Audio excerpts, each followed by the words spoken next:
Pohon Sawo Angker, sebuah cerita horor khusus buat kalian semua penikmat spesial horor dimanapun kalian berada. Salam sehat dan sukses selalu buat kalian.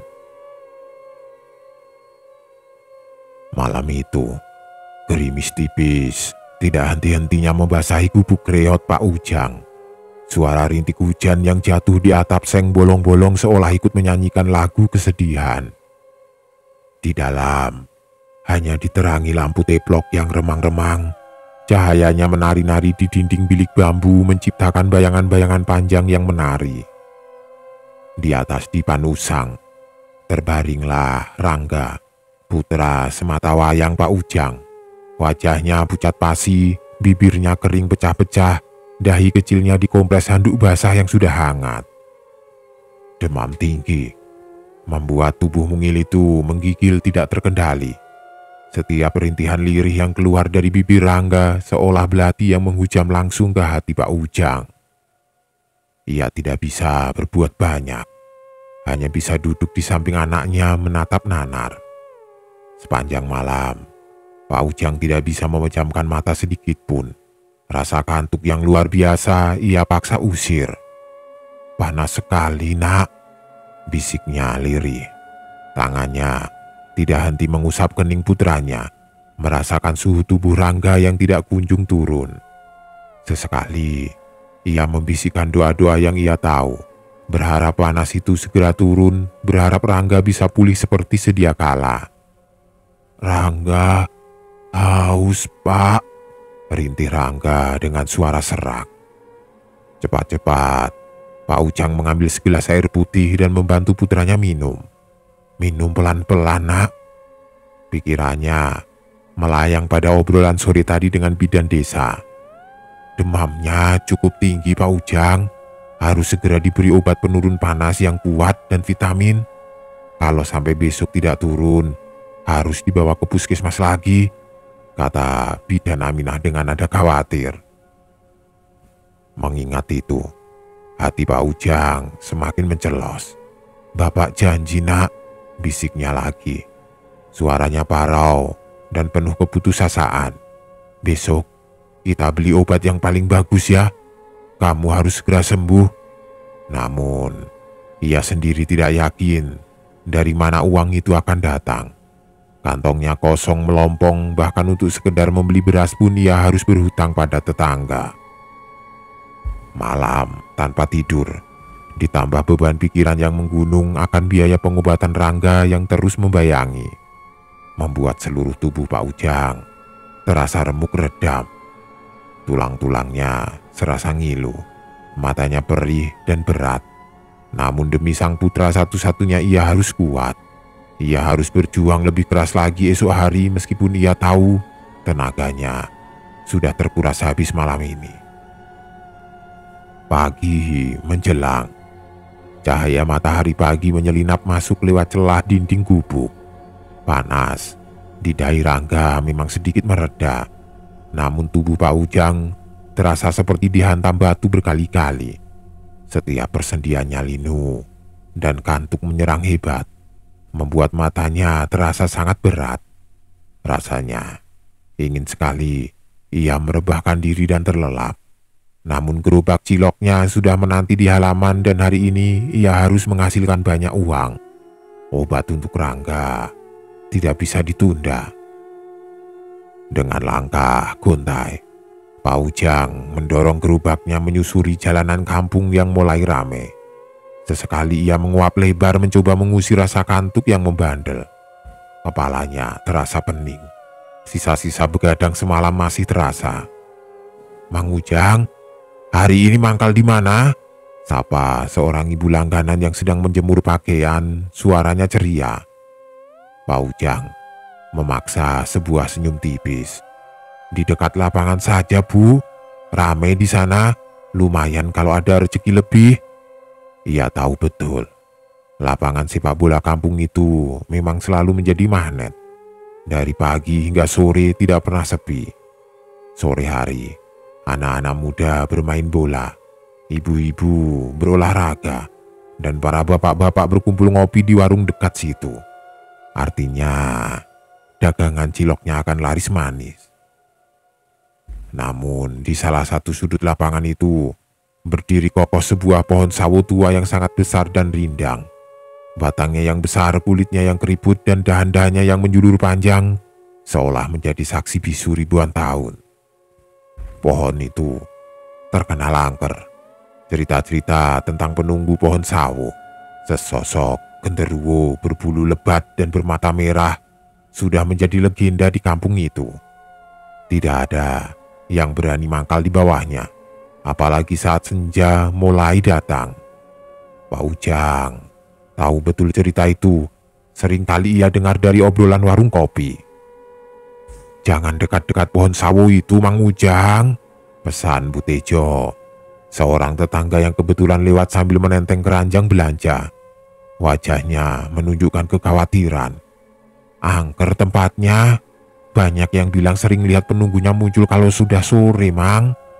Pak Ujang hanya mengangguk dan tersenyum tipis. "Iya Bu, saya akan hati-hati." Namun, dalam hati ia berpikir keras. Ia melihat ke arah lapangan, ke arah kerumunan orang-orang di dekat pohon sawo itu. Dekat pohon sawo itu, posisi mangkalnya sangat strategis. Ia bisa menjangkau lebih banyak pembeli, apalagi anak-anak sekolah yang biasanya langsung menyerbu ciloknya sepulang sekolah. Desakan kebutuhan obat Rangga membuat akal sehatnya sedikit menipis. Rasa takutnya sejenak tersingkir oleh kebutuhan yang mendesak. "Tidak apa-apa, kan masih siang," bisiknya pada diri sendiri mencoba meyakinkan hatinya. "Lagi pula, aku cuma mau jualan, tidak mengganggu siapa-siapa, cuma numpang lewat saja." Ia mencoba mengabaikan bisikan-bisikan lain yang memperingatkannya. Akhirnya, ia memarkir gerobak ciloknya tidak jauh dari pohon sawo itu di bawah kerumunan bayangan rindang yang seharusnya menyejukkan. Namun entah mengapa, terasa sedikit mencekam. Udara di bawah pohon itu terasa lebih dingin, seolah ada sesuatu yang mengintai dari balik dedaunan lebat.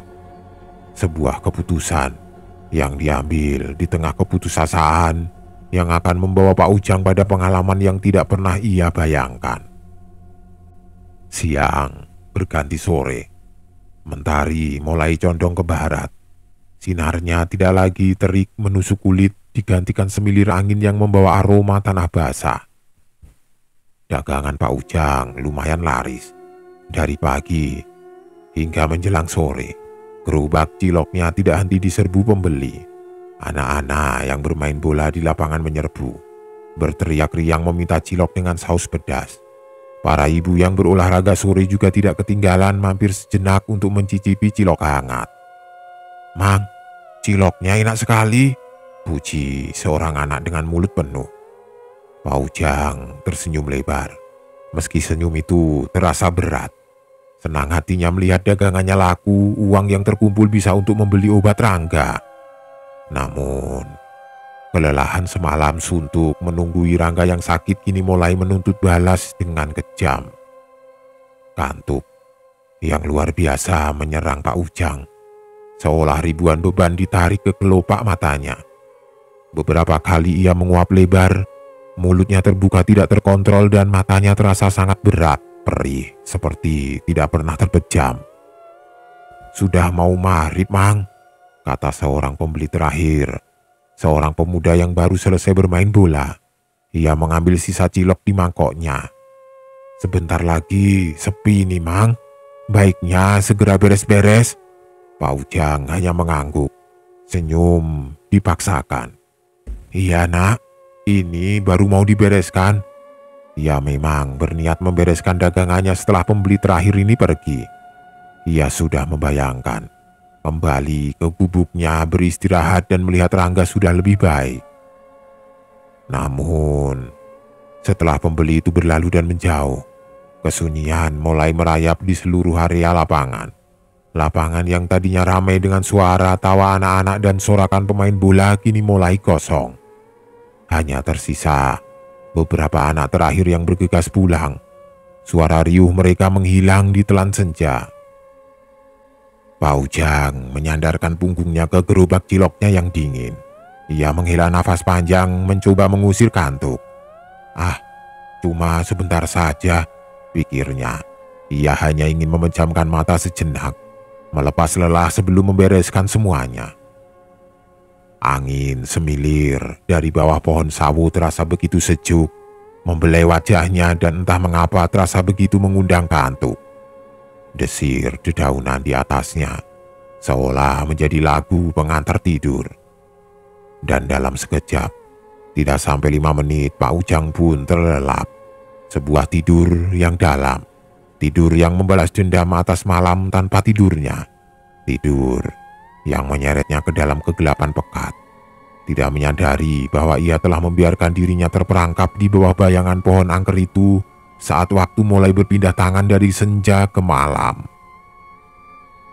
Ketika Pak Ujang membuka mata, ia terkesiap. Samar-samar, ia merasakan ada yang aneh.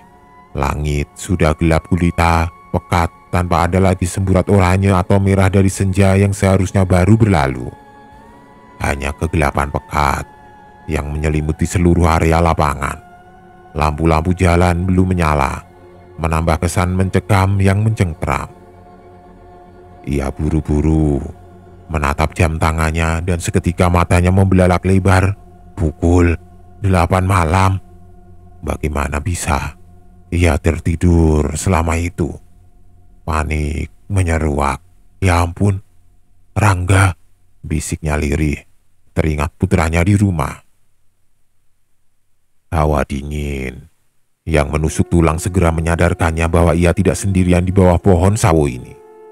Lapangan yang tadinya ramai dengan suara tawa dan sorakan, kini sunyi senyap, hanya suara jangkrik yang bersahutan dan desauan angin yang menerpa dedaunan. Bukan lagi angin sejuk yang mengundang tidur, melainkan angin yang membawa getaran misterius. Lalu, sebuah aroma aneh tercium. Bau tanah basah bercampur aroma bunga melati yang menyengat tiba-tiba menyeruak. Bukan harum, melainkan bau yang membuat bulu kuduk berdiri.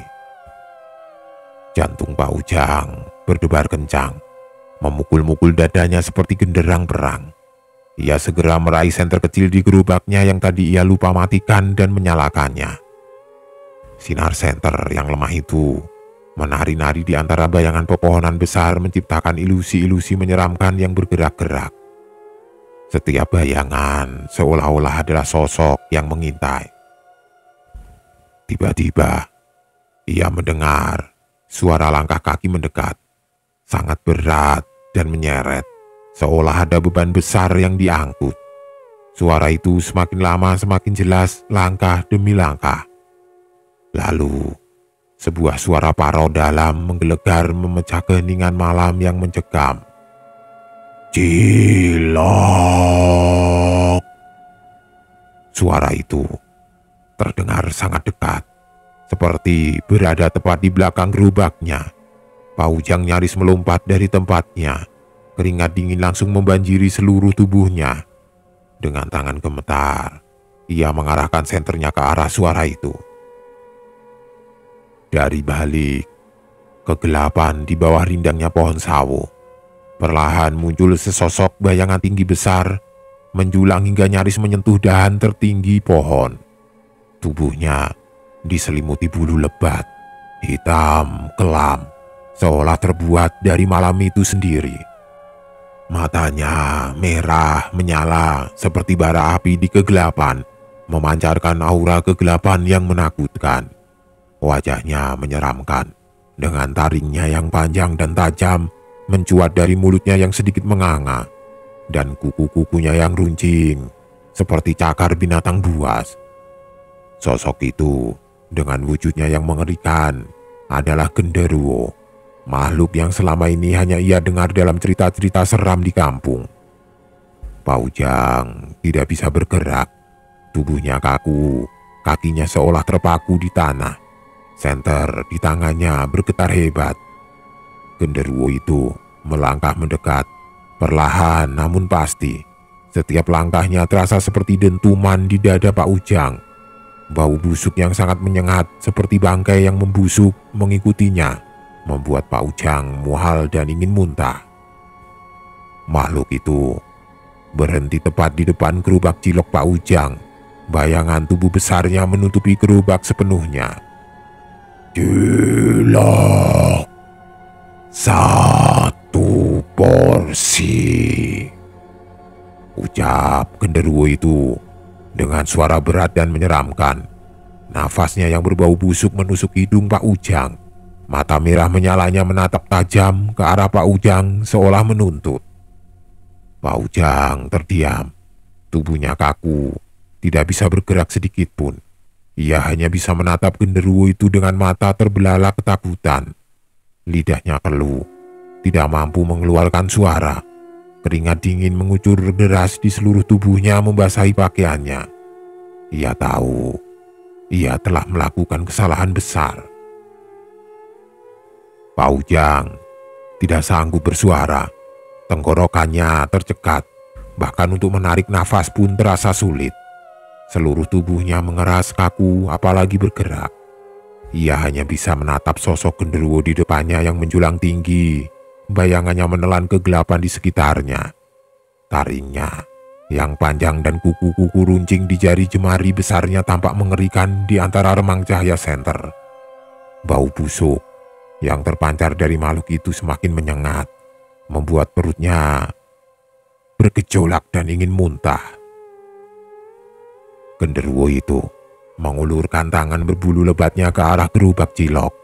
Jari-jarinya yang besar dan cakar-cakarnya yang tajam menunjuk ke arah tempat saus kacang yang tersimpan dalam wadah aluminium. "Yang pedas," katanya dengan suara berat yang menggetarkan, seolah guntur bergemuruh dari dalam perut bumi. Suara itu begitu dekat seolah genderuwo itu berdiri hanya beberapa inci darinya. Padahal jarak mereka masih beberapa langkah.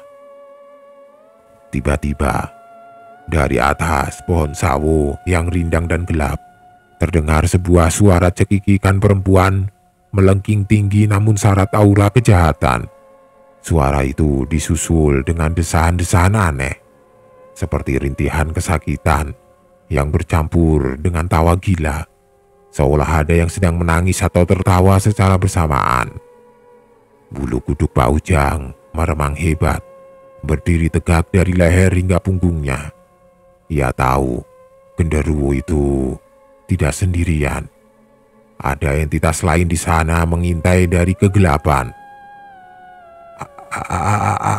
Aku tidak punya kembalian," gagap Pak Ujang, berusaha mencari alasan yang paling masuk akal. Padahal ia tahu genderuwo itu tidak akan membayar atau bahkan mengerti konsep uang. Suaranya bergetar, hampir tidak terdengar. Genderuwo itu hanya menatapnya dengan mata merah menyala. Sorot matanya tajam dan menusuk seolah membaca pikirannya. Makhluk itu tidak berkedip, hanya terus menatap Pak Ujang dengan tatapan penuh ancaman. Tiba-tiba, ia menggeram pelan. Sebuah suara yang lebih mirip dengusan binatang buas. Seketika itu juga, hawa dingin menusuk tulang Pak Ujang. Rasa dingin yang datang bukan dari angin melainkan dari kehadiran makhluk itu. Gerobak ciloknya bergetar hebat, seolah ada yang mengguncangnya dengan kasar dari bawah. Suara dari roda dan benturan besi terdengar nyaring di tengah kesunyian. Mangkok-mangkok yang tersusun rapi di atas gerobak berjatuhan satu persatu, pecah berserakan di tanah. Pecahannya terpental ke segala arah. Kompor kecil di samping gerobak, tempat ia memasak cilok, tiba-tiba mati dengan sendirinya. Padahal gasnya masih penuh dan api sebelumnya menyala terang. Minyak panas di wajan mendadak dingin. "Sudah malam, jangan mengganggu," suara berat genderuwo itu berbisik tepat di telinga Pak Ujang. Sangat dekat, terasa seperti nafas panas dan berbau busuk yang menusuk hidung. Bisikan itu bukan hanya suara, melainkan getaran mengerikan yang meresap ke dalam otaknya. Nafasnya yang panas dan berbau busuk itu membuat Pak Ujang mual dan pusing seolah ia akan pingsan. Kepala Pak Ujang terasa berputar, pandangannya berkunang-kunang. Ia tidak bisa lagi menahan ketakutannya yang sudah mencapai puncaknya. Pemandangan mengerikan di depannya. Suara-suara aneh yang mengganggu dari segala arah dan bau busuk yang menyesakkan hidup. Semuanya bergabung menjadi satu teror yang mencekiknya. Ia mengunci semua inderanya dalam cengkraman ketakutan yang absolut. Ia merasa nyawanya akan ditarik paksa. Tanpa berpikir panjang, sebuah cerita nyaring dan penuh ketakutan lolos dari tenggorokan Pak Ujang. Teriakan itu pecah di kesunyian malam, memantul-mantul dari dinding-dinding lapangan dan pepohonan sekitarnya, menembus dinginnya udara. Ia bahkan tidak peduli lagi dengan gerobak ciloknya yang kini sudah menjadi satu-satunya sumber penghasilan. Mangkok-mangkok pecah dan cilok yang berserakan sudah tidak berarti. Yang ada di benaknya sekarang hanya satu kata: lari. Dengan kecepatan yang tidak pernah ia miliki sebelumnya, seolah ada energi luar biasa yang mendorongnya, Pak Ujang berbalik badan dan lari tunggang langgang. Ia tidak lagi memikirkan arah, hanya terus berlari menjauh dari pohon sawo itu tanpa menoleh sedikit pun ke belakang. Ia menerobos kegelapan lapangan yang pekat, tidak peduli jika kakinya tersandung akar pohon yang mencuat atau bebatuan yang berserakan di tanah. Nafasnya terengah-engah, paru-parunya serasa meledak dan terbakar. Setiap hembusan nafas adalah perjuangan. Ia berlari sekuat tenaga, seolah ada iblis yang benar-benar mengejarnya, siap mencengkeramnya kapan saja. Ia bahkan tidak sempat berpikir untuk mengayuh gerobaknya. Saking hebatnya ketakutan yang merasuki jiwa dan raganya. Rangga, Sumi, hanya nama anak dan istrinya yang terus berkelebat di benaknya, bagai mantra yang memberinya kekuatan untuk terus berlari, menjauhi tempat terkutuk itu dan kengerian yang baru saja ia alami. Mereka adalah satu-satunya alasan ia harus selamat. Ia terus berlari hingga nafasnya benar-benar habis, hingga kakinya terasa lumpuh dan tidak sanggup menopang tubuhnya lagi. Ketika ia akhirnya tiba di gubuknya yang reot, ia langsung menerobos masuk, membanting pintu rapat-rapat dan menguncinya dari dalam. Seolah dinding bambu tipis itu mampu menghalau teror yang membayanginya. Tubuhnya terhuyung jatuh ke lantai, bersandar pada pintu, gemetar hebat. Sumi yang terbangun karena suara ribut segera menghampirinya dengan wajah cemas. Ia menyalakan lampu teplok. "Pak, ada apa? Kenapa Bapak basah keringat dan pucat sekali? Kenapa Bapak gemetar begitu?" tanya Sumi khawatir.